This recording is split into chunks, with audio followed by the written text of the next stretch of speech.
McCormick. Thank you so much, Mr. Chairman, and thank you, Ms. Lake, for being here. I do have major concerns about the role that VOA plays, especially since as recently as a few months ago, there were over 427 million people who were actually being exposed to VOA, and VOA is usually one of the best places that we can provide fact-based and objective information to audiences, especially in China and Iran. Especially with the escalation that we're seeing in Iran and with lack of any kind of intelligence briefing, we want to get more information as far as what's actually going on in Iran and in the information we're providing them. But what I wanted to bring to your attention is a letter that we have here that I wanted to admit for the record.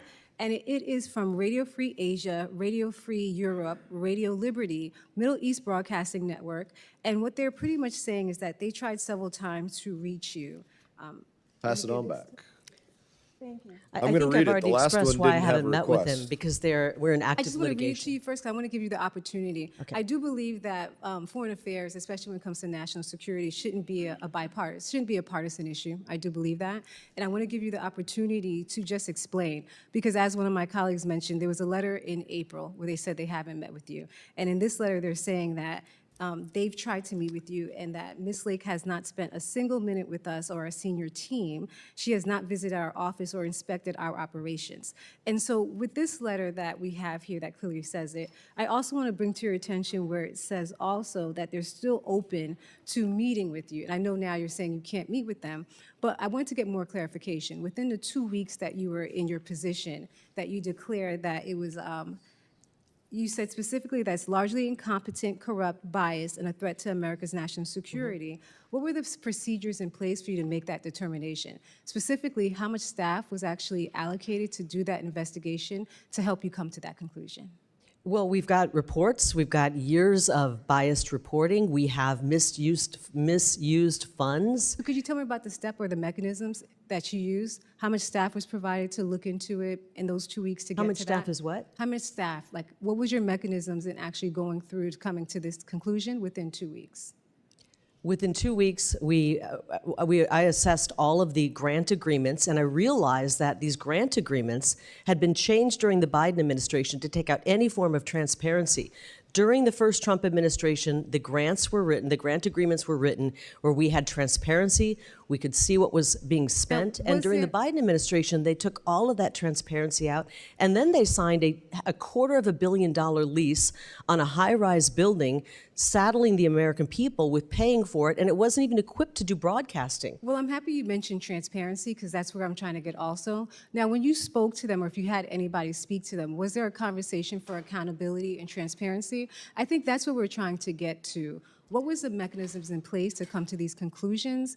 And before the lawsuit was filed and these letters were sent, was there anybody who went to them to ask questions and hold them accountable? Was It's that done? really hard to have a open communication when you're being sued. Well, before that, because we have letters back until April. This one was in June. So before any lawsuits were filed, were there any attempts to have that I communication? believe when I first got there, they reached out to me. I had just gotten in the building and said, we'd like to meet.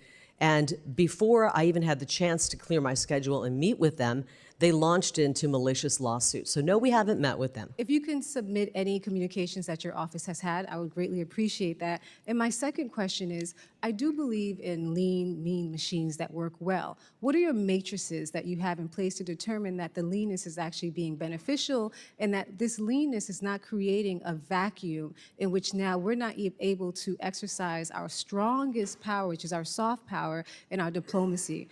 It's one thing if it's used properly, but it hasn't been used properly. We laid out that the CCP has more say in what editorial content we have. I only have 43 seconds. I want to know what those matrices are. What are the points that you're using to determine that this is actually benefiting, like this machine is working, versus adversely hurting us and creating a vacuum in which any other group can come in and put out propaganda? And we know there's a lot of propaganda, especially coming from the internet. So I want to make sure that we we actually have a plan in place, there's funding in place, or that there are matrices in place to determine that this lean creation of a machine is actually working for us and not against us. That's what our goal is. We want to make sure any information going out is not anti-American, is not So pro-CCP. if there is a matrices, could you please provide it to us so we could be on the same page?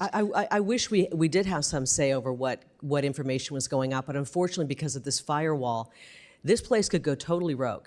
This place could go and put 100% pro-CCP information. They could side with the regime in Iran, and we couldn't do a thing about it. They could run an attack piece on you. I understand. Thank you so much, and I just want And to you take a couldn't few- do anything about it. I just The wanna take- gentlelady's time has I just want to expired. take, if you can allocate me just 1 second so I can say this, because I think it's very The important. gentlelady had 5 minutes. Be brief. I thank you for being here, and this is really the objective of us working together and coming together and negotiating how can we move forward. Right now, we're at a critical juncture where we see more and more hostilities, especially in these areas. And so we want the answers to these questions so we can work together.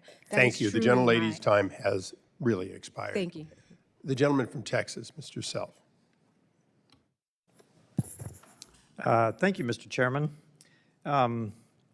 Based on the previous conversation on the security clearances, I want to go to Iran, back to Iran. In June of this year, you restarted broadcasts to Iran after Israel attacked them. In the meantime, Musk has said that the beams are on with Starlink into Iran. Industry estimates that there are 20,000 terminals, and you have to have a terminal yet. They're still testing cell phones.